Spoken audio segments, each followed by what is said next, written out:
What's going on, guys? Welcome back to my channel. It's time for another episode of the Never Seen It series where I give you my thoughts and opinions about movies that I've never seen before in my entire life.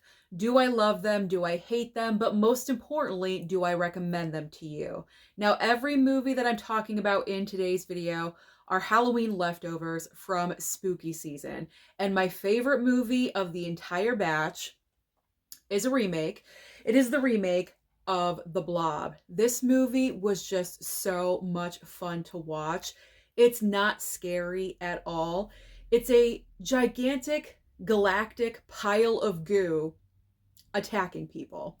That's all that's happening in this movie. And you're trying to run, you're trying to hide, but no matter what happens, the blob is going to find you. That is a hilarious concept.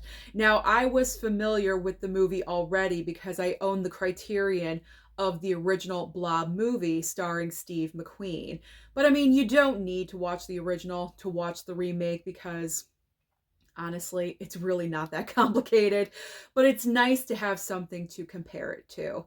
And I would say if I was comparing remake versus original, I would probably choose the remake because I think I had a better time. I certainly was laughing a lot more during the remake because the kills in this movie are just so entertaining. I mean, in one kill, a lady is inside of a phone booth and the blob gets in and gets her.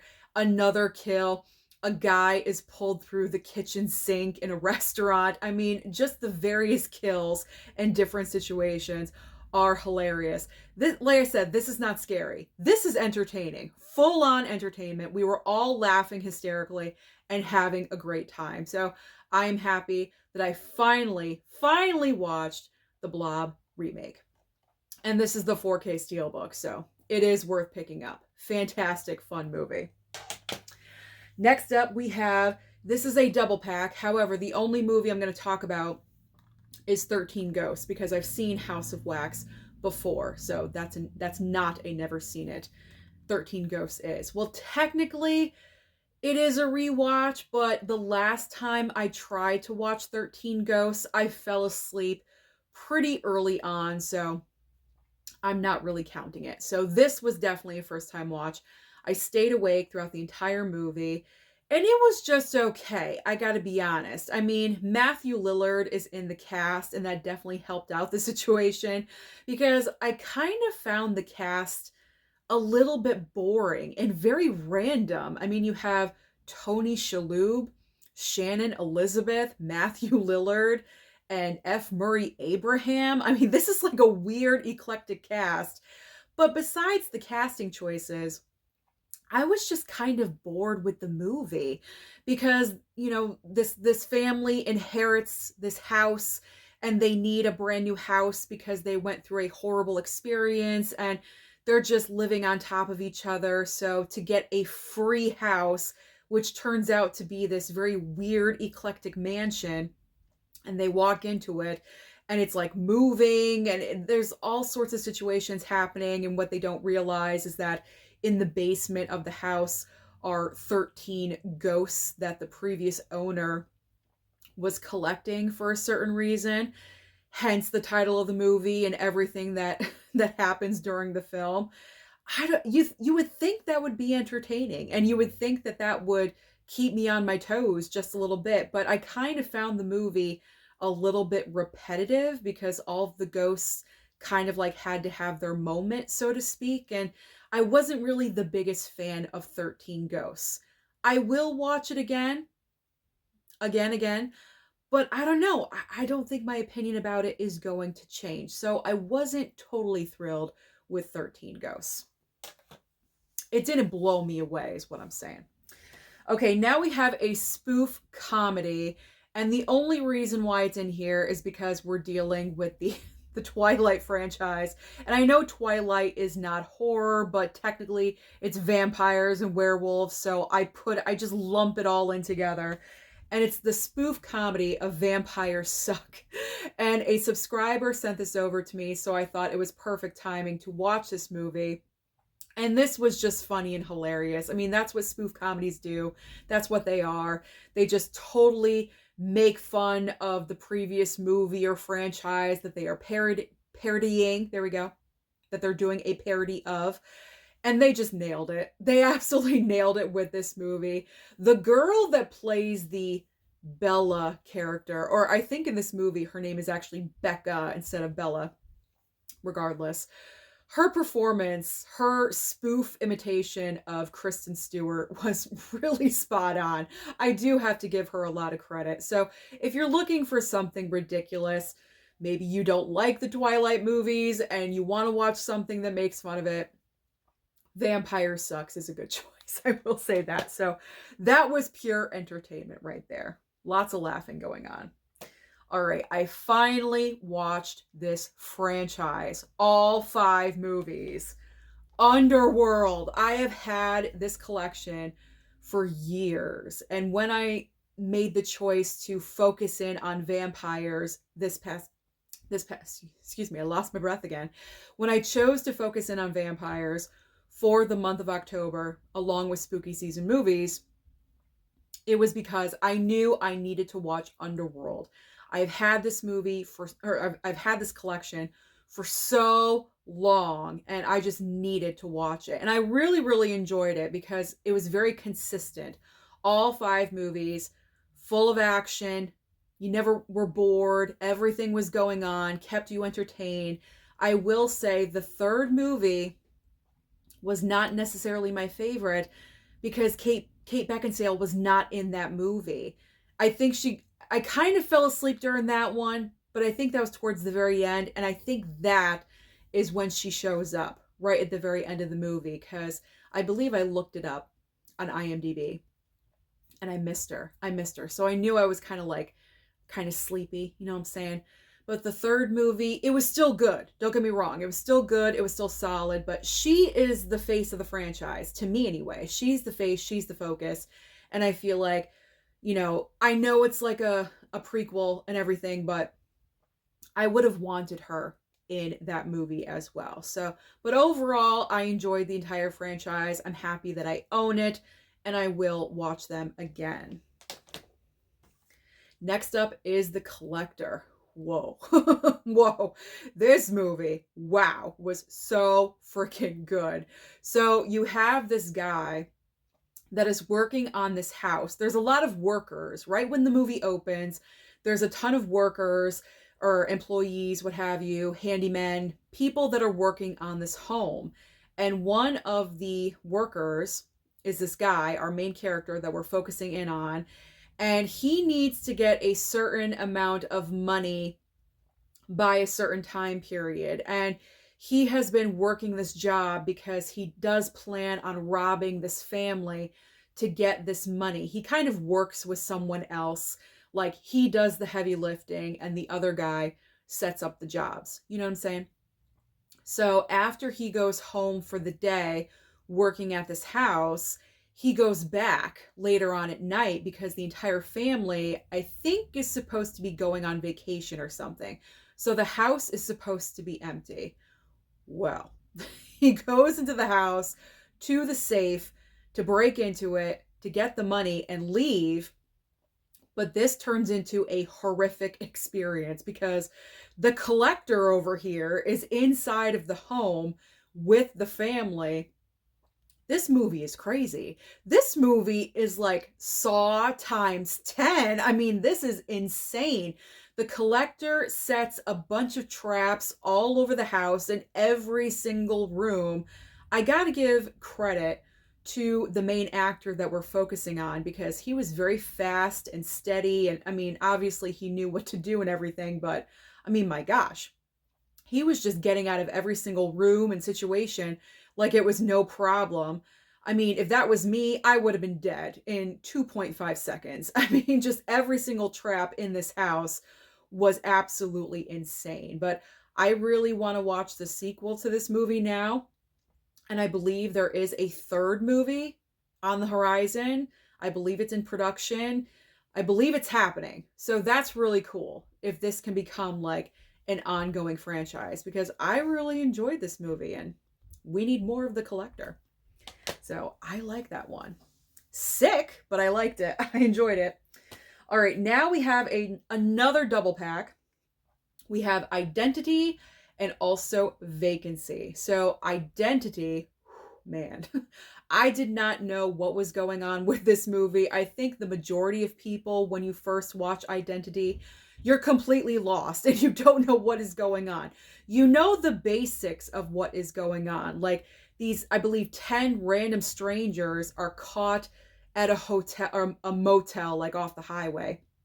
They're caught in a motel. A gigantic rainstorm is happening. Both directions of the road are flooded, so no one can leave. Your only option is to stay at this motel, and there's a killer.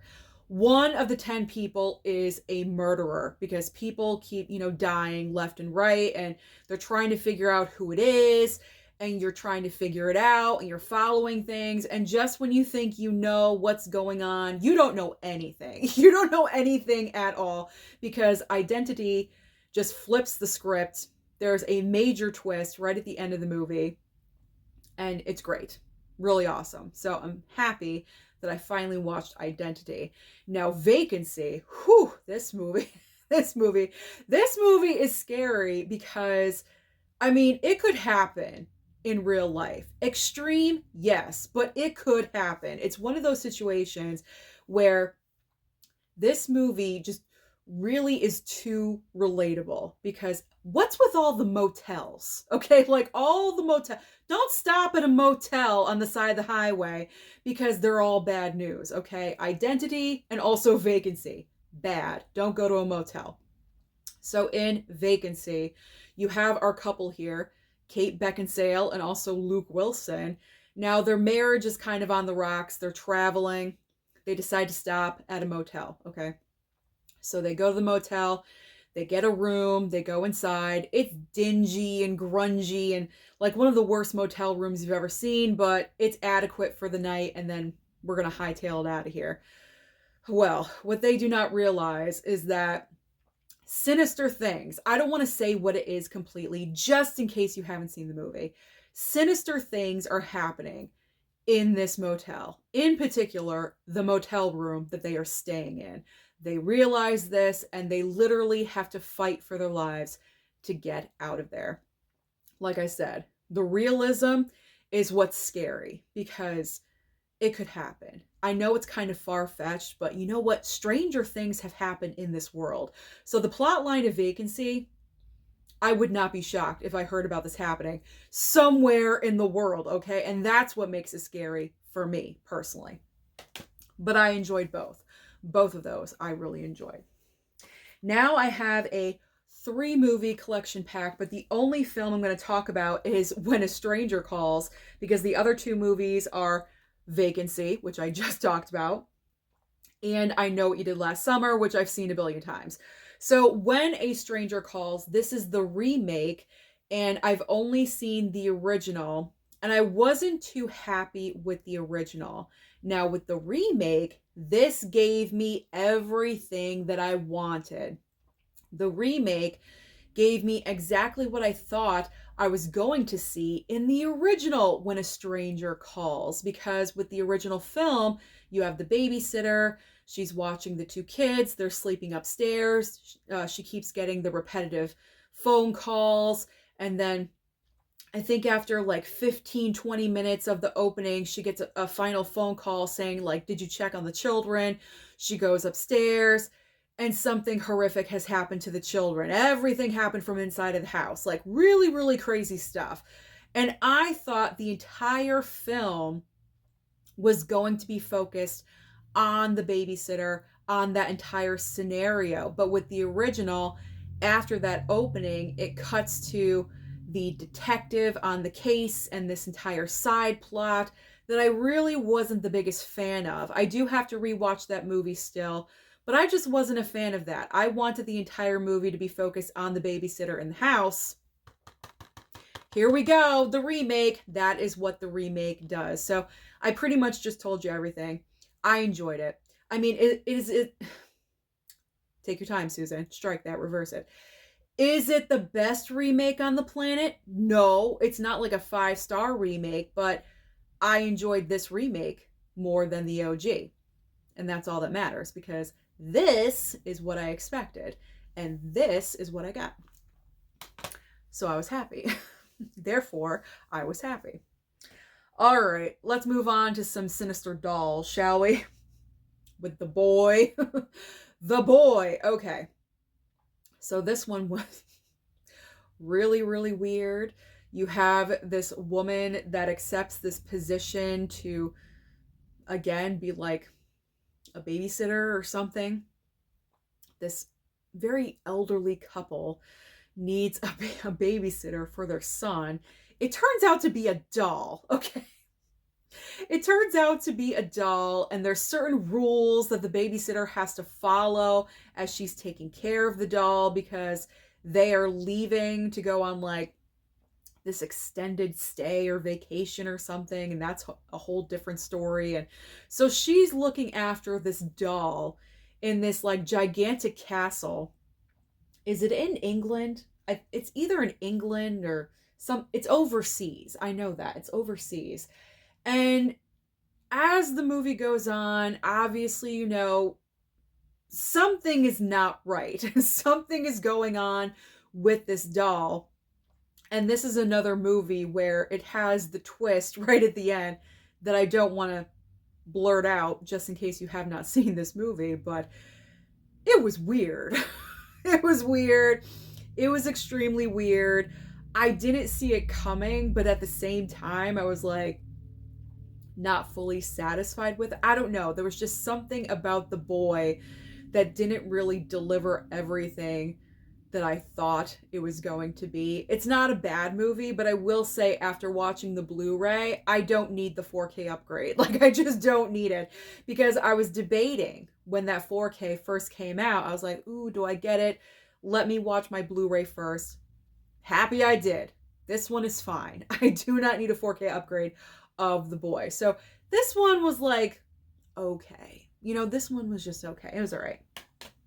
I mean, as far as doll movies go, you know, it's not like better than Chucky. I mean, that's like the ultimate. It's not even better than Megan. You know, Megan is better than the boy. What's his name? Brahms? I think. I'm trying to remember his name. I think his name is Brahms. Yeah, no. You can skip the boy. You don't need to watch that one. Another remake. Let's move on and talk about another remake. The remake of Prom Night, people. Prom Night. So I picked up this movie because it was so cheap. It was like, I think $5.99 or something like that. I do remember watching this movie one time prior, but it had been a while, so I put it back into the never seen it pile. And this does not live up to, I mean, the original Prom Night is way better than this one. This, I mean, there's just so many circumstances in this movie. Bad choices, dumb decisions. It fails. It really does fail on multiple levels. I mean, you have your psycho character revealed like so early. There's no mystery here. And I think that's where this movie really fails. There's no mystery here at all. You're not wondering who is the stalker that is, you know, going after, you know, her. Is that Brittany Snow? Yeah, Brittany Snow. Okay, she's our lead girl. And where this movie just really, really fails is that there's no mystery. Like I was saying, like, you know exactly who's going for her. So as soon as that person shows up, you're like, well, okay, what's going to happen now? Like, it's not scary. There's no tense moments, because as soon as you see who it is on screen, everything is revealed. So because of that, I really do think that is where this remake failed. Maybe they decide to go in that direction to make it kind of different, but they shouldn't have done that. They really shouldn't have, because it hurt the movie more than helped it or made it slightly better. I don't know, but not good. Not good. Because if there's no mystery, then what's the point? You know what I'm saying? Like, why are we even watching this if there's no mystery of who the stalker psycho killer is? You know what I'm saying? Like, why am I watching this? All right. Moving back to vampires. I watched Daybreakers. This one I'm kind of conflicted on, believe it or not. Now, the reason why I picked up this movie was because I'd heard multiple people talking about it in reviews and saying, if you're a vampire movie lover, you're absolutely going to love this movie. It's different, it's outside the box. And nowadays, it's kind of difficult to make a different vampire movie because so many vampire movies have been done. So to land on an original concept, really is great, which this movie does. It's a great original concept, but I don't know.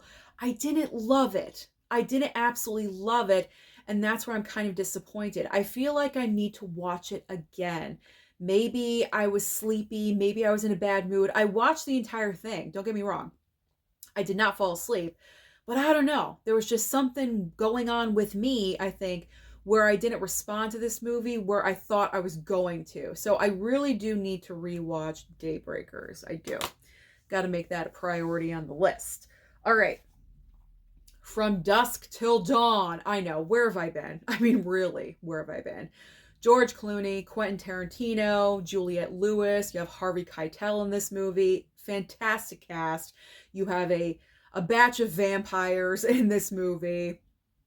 The whole film goes to hell, pretty much is what happens. I mean, this movie was great. I pretty much knew what was going to happen. I'd seen bits and pieces of the film in the past, but I'd never watched it from beginning to end. And this one was very enjoyable. I kind of like how it's not straight up vampires right when the movie starts. Like you get to know these two characters. They are brothers. They are on the run. They are obviously criminals, and they're trying to get to this certain destination, to meet up with people to do their business. And the other party decides to meet up at this random bar out in the middle of nowhere. I'm not going to say the name of the bar. It's very vulgar, okay? Like, I'm not going to say it. I mean, I could, but I don't want to. I don't know how YouTube would respond to that, so I'm not going to say the name of the bar. But nonetheless, unbeknownst to them, this bar is full of vampires and chaos ensues. And it's such a great movie. It really is. I enjoyed watching it. It's a lot of fun. Cheesy, yes, but you know what?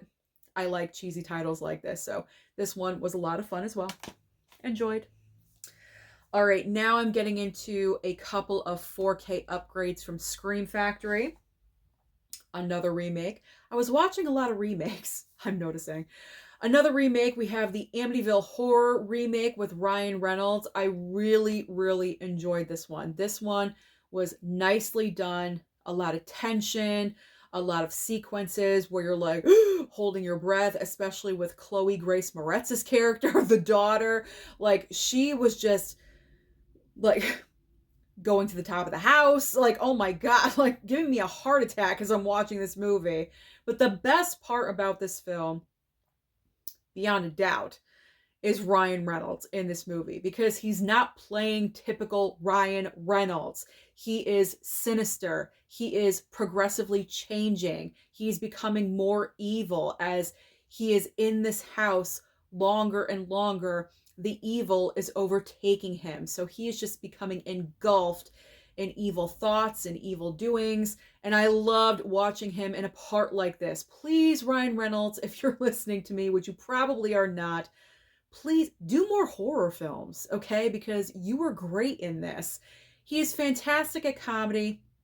We already know this. He does not need to prove himself anymore when it comes to comedy. But I would love to see him in another horror film. So I really enjoyed the remake of the Amityville Horror. Plus the 4K looked great as well. Great 4K transfer on that one. The Stepfather is up next, and this one was a joy to watch. This one was good too, because you have, what's the actor's name? Terry O'Quinn, him right here, and he is just bouncing from family to family to family because he wants the perfect family, and if the family that he chooses does not live up to his expectations, he just offs the entire family with like no guilt, no repercussions at all, and he just moves on to the next city. the next family until he finally gets to the family that we're focused on, and he meets his match with the daughter in this family. So I really enjoyed this movie. The 4K transfer looked solid as well, because this is an older title. When's this from? 1987. So not bad. They did a good job restoring this movie with a 4K upgrade. So I do recommend both from Scream Factory, the Amityville Horror and the Stepfather.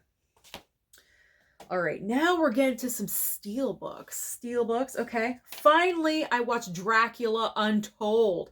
I feel like I've had this steelbook in my collection for a couple of years. A subscriber sent this over to me, and this is another take on the character of Dracula. I forget the actor's name that plays the character. I'm so sorry, but what was great about this movie, again, like I mentioned when I was talking about another vampire movie, is that so many vampire films have been done, or Daybreakers, when I was talking about Daybreakers, so many vampire movies have been done. It's very difficult to find something new, an original concept, an original idea, a different take, But this one fulfilled that. It did. It went in a completely different direction that I had never seen before, so it was new to me. A little cheesy, I will say. A slightly warmed up block of Velveeta in the microwave, I guess I would compare Dracula Untold to, but not absolutely horrible. Not absolutely horrible. I would rewatch it again, but it's not like the most rewatchable vampire movie, but I'll watch it again. I would probably say in like a couple years or something. Not right away, but down the line, I will rewatch. So thank you to whoever sent this my way. I finally watched Dracula Untold. All right. Now we are getting into some of the bloody, disgusting Lionsgate Walmart steelbooks that were sent my way. I did not get through all of them, but I did get through some. So we have I Spit on Your Grave. Now this is another horror remake, and obviously I'd not seen the original, otherwise I would have been somewhat familiar. I was not familiar with what was going on in this movie. And movies like this, these are like the hardest movies for me to watch in the horror genre, because I just want to say this because in case you don't realize, any kind of movie dealing with the assault of a female in a certain way, you know what I'm talking about, that is difficult. And what happens in this movie is done to her by like 5 different dudes. Okay, so this was hard. Okay, this was hard. You need to be in a certain mindset to watch this. You can't think like, oh, daisies and rainbows, and then watch this. Like, no way. It's gonna kill your mood entirely. Like, you need to be prepared. This is not going to be a go-to for me all the time because, like I said, it's difficult for me to watch. I mean, I can watch it, but I would prefer to watch something else, is what I'm saying. I mean, I guess that's all I have to say because I really I don't know what else to say about the movie because, I mean, it's very difficult for me to say, yeah, the movie was great considering the content and what the movie is about. I mean, the girl gets assaulted, 5 different guys. She kind of disappears for a little bit. She comes back and she gets revenge. That's pretty much what this movie is all about, okay? The best part of the movie is her getting revenge, obviously. She pretty much tortures all of these guys to death individually, which is great because they deserve it for what they did to her. But like, it really takes its time with the assault. I just want to forewarn everyone because, some people could be triggered by watching something like this. So just be forewarned if you do, pick this one up. Just be aware, do your research and everything before you decide to watch it, okay? But, I mean, difficult, but I did it. I watched it. I got through it. Like I said, I will not be grabbing it tomorrow to rewatch. I'm not sure when I will rewatch it, to be honest, because stuff like that is sensitive. It's sensitive. Okay. Sinister. Okay, so I finally watched Sinister. Sinister is a movie that I have thought about watching for a while, but I always either clicked off of it on streaming, because I think it was available on streaming somewhere. And one time I almost did, but I was like, nope, I'm not going to watch it, because I had heard that Sinister was like the scariest movie, the scariest horror film of all time. And I'm like, whoa, of all time?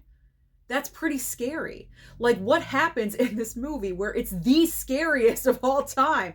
And because of that, I was always afraid of watching this movie. But I finally watched it. I prepared myself. I was like, you know what? Tonight I'm watching Sinister. Popped it in. What was so scary about this movie? Why are people so scared when it comes to this movie?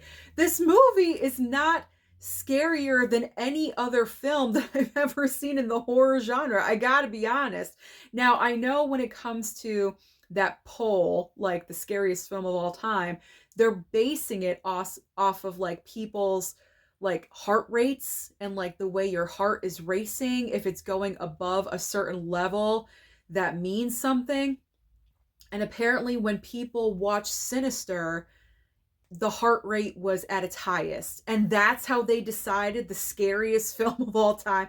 This is not the scariest film. I mean, this is like, you know, it's messed up. It is. It's very messed up, because you have Ethan Hawke in this movie that is a crime writer, like true crime author. And he had very early on success, okay? Like his first book did absolutely amazing, like top of the charts, everything. And he's trying to regain that success back. So there's a certain true crime story that he wants to focus in on. And what he does to his family in this movie, unbeknownst to them, he moves his family to the home where the true crime story takes place. Really? Without telling them. What do you think starts to happen? A whole bunch of creepy stuff starts happening around this house, and then he's putting clues together, and then, oh, what's his name? Vincent D'Onofrio kind of like, you know, swoops in for 2 seconds, blabs off some exposition, and then he leaves. And it's not that scary. It really isn't. So I was afraid of this movie for like no reason. I tolerated this with no problem. So if I can, you certainly can. So Sinister, I did enjoy it. I did. But it's not the scariest film of all time. Please. Jaws is scarier than this, in my opinion.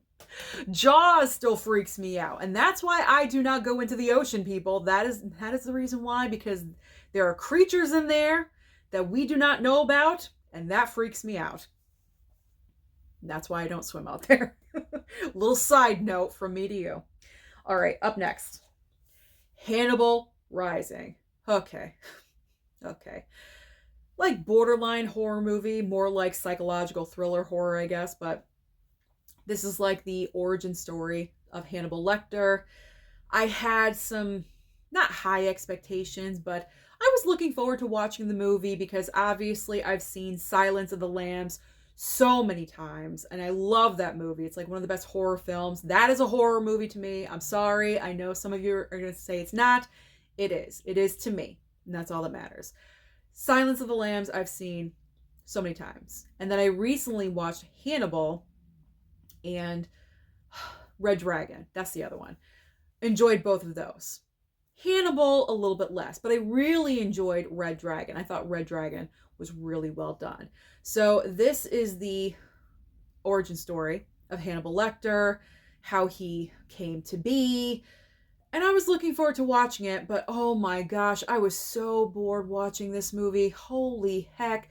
I'm going to be honest. I was like fast forwarding a little bit. I was bored. This movie is boring. It's long and it's boring. I can't necessarily recommend this to you. Absolutely. Like, you don't need this. If you have the first, like, original trilogy, that's fine. You don't need to go beyond and get this. Like, you really don't. I was bored to tears watching this. So this is not a recommendation at all. I'm happy I didn't pay for it. I really am, because that one was just disappointing. 2 movies left, guys. All right, next up, we have the 4K Steelbook from Arrow of Mary Shelley's Frankenstein. So the reason why I picked this one up is because it went down in price to only $15 when Arrow was having a sale. So I went ahead and scooped it up. And it's got Robert De Niro. I like De Niro. I do have a lot of his movies in my collection. Kenneth Branagh as well. You know, I'm interested in Kenneth Branagh. And let me tell you something. This movie is all about Kenneth Branagh. This movie is like a love story to himself, meaning Kenneth Branagh, because there are so many situations in this film where now he directed this movie. Did he write it? I can't remember if he wrote it or not, but Kenneth Branagh directed this film. He's also obviously starring in the movie, and Robert De Niro plays the monster. Okay, so now we're all set up. This film is like I said, so focused in on Kenneth Branagh and like his alluring sex appeal or whatever it is. There are so many instances where Kenneth Branagh is running around and he's shirtless, or he's got this silky robe on and he's like just running around, and I'm like, is that really necessary? Like, we didn't really focus in on the monster as much as we should have, in my opinion. Now, I do like the different storytelling of Frankenstein. Again, Frankenstein is a story that has been told so many different ways. Up, down, sideways, you know, inside out, like so many freaking different ways. This is the first version of this Frankenstein that I've ever seen. I didn't really like De Niro's monster all that much. I do have to be honest. I may be on an island here when I say that, but I just wasn't really the biggest fan. To me, he wasn't monster enough. He felt like he was still human, but he was kind of messed up. You know, like I want, like the monster. It's not Frankenstein, because Frankenstein is, you know, Kenneth Branagh's character. But the monster, I wanted it to be more of like, you know, a monster. I mean, this is a person that has been put together from various parts of different people. You should be acting a certain way, a different way. And it just felt like Robert De Niro's monster, his version was, you know, I'm having an off day. You know, like it just didn't work for me, is what I'm saying. The entire movie just didn't, I was disappointed in this movie. I will watch it again, but it didn't have like scary elements in this movie. It just really didn't. Like I said, it focused in on Kenneth Branagh and his like sexiness in this movie. I guess he needed an ego boost. I'm not really sure. And then you have Helena Bonham Carter in the movie that plays his sister / lover. Not really sister, but they were raised together, so sister / lover Elizabeth in this movie. She was good. She was fine. But they were like having, you know, side note, this is gossip.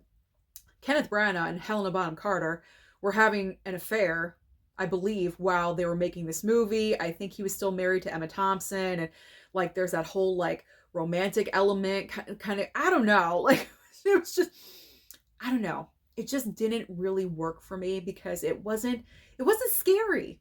It just wasn't scary. And Frankenstein is supposed to be at least a little bit scary and intimidating. I wasn't scared by Robert De Niro's monster. So there was just a lot lacking in this movie. A lot lacking. So I was disappointed in this version of Frankenstein. Sorry I went off on like the celebrity gossip, but you know me. If I know facts, if they're in my head, I just like spew them out loud. And that's one of those. Sorry. But I don't know. I just felt like saying it. Okay. Last movie. Bottom of the Barrel. Bottom of the Barrel. This was the movie that I just, you would have to strap me to a chair and like go like this to my eyes to make me watch this movie again. Oh my Lord. So boring, the miniseries. And this pains me to say. It really does, because I love Tim Curry. And in this version, in the miniseries, Tim Curry plays Pennywise. I love Tim Curry. I love him in every single movie I've ever seen him in, except for this one.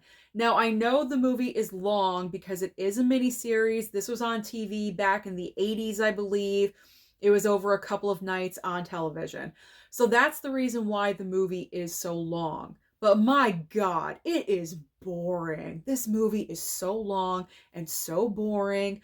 I was gone. Like I was like, how much longer is this movie? Because it was just so stretched beyond belief. I was just like, Ma, I can't take this anymore. I even asked her, I'm like, is this movie done yet? Because my mom has seen this before, back in the day. So I asked her, is this done yet? Like, I am so bored with this movie. And she's like, no, this is like another hour. I'm like, an hour? What is there? What's left? What is left of this movie? It was just so ridiculous. So ridiculous. So this was such a disappointment. I know there's some people out there. I just missed the boat on this one. No pun intended. Georgie's boat, whatever. So I missed the boat on this one back when it first debuted because I was so afraid of clowns when I was younger. That's the reason why this was a first time watch, because I just would not watch it back in the day. And I think back during that time period, to appreciate this movie, this miniseries for what it is, you had to watch it back then, because now it just doesn't translate over to now. It just really does not, especially when we have the current It movies. And I know It Chapter 2 really does have issues. It's extremely repetitive with all the kids, the adults situations and everything. But I would watch that movie 3 times in a row before I would watch this one again. I'm not sure if I'll ever watch this one again because it was just too boring for me. And I'm sorry, Bill Skarsgård as Pennywise is way better than Tim Curry. I'm sorry, Tim Curry, all he was doing in this movie was showing his teeth. That was it. Like, that's supposed to be scary. We didn't really see anything scary in this I know it was a mini series, so the scare factor was kind of, turned down a little bit. You couldn't really go overboard, but my gosh, they could have done something. I mean, this is just disappointed. Disappointed overall. So those are all of my Halloween leftovers that I had to talk about. Now we can move on to the Criterions. That is what I'll talk about next month in December. Thank you so much for watching this video today. Comment down below and let me know what you've been watching lately that you've never seen. Don't forget to like and subscribe before you leave, and I'll see you next time.